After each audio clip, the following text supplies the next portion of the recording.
It is this principle of service.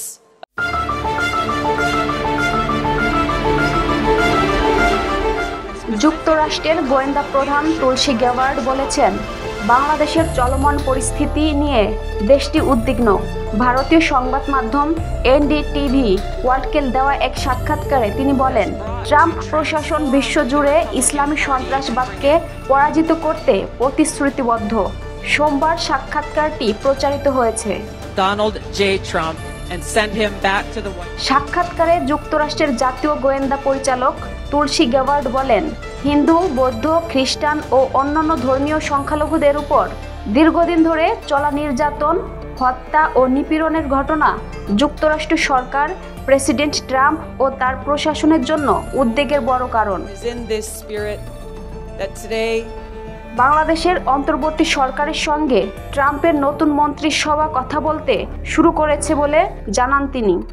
বাংলাদেশে ইসলামী চরমপন্থা ও সন্ত্রাসবাদী উপাদানের উত্থান প্রসঙ্গে তুলসী গ্যাবার্ড বলেন, বাংলাদেশের সরকার এবং প্রেসিডেন্ট ট্রাম্পের নতুন মন্ত্রিসভার মধ্যে আলোচনা কেবল শুরু হচ্ছে, তবে এখনও উদ্বেগের অবসান হয়নি। 2 weeks ago gave us the strongest.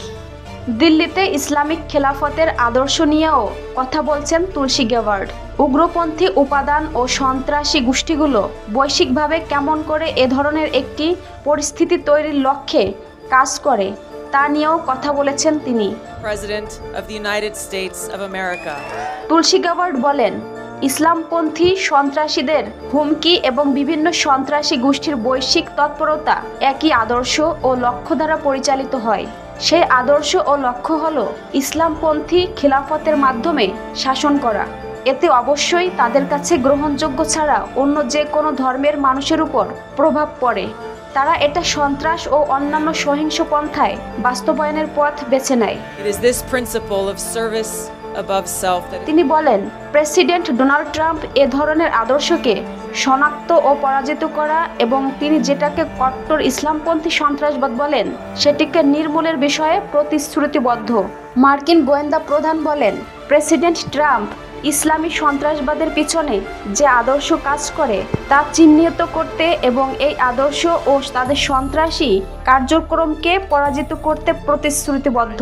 To them, does that mean I'm better than Abraham Lincoln and George? What? Yes, sir. You're better than both of them.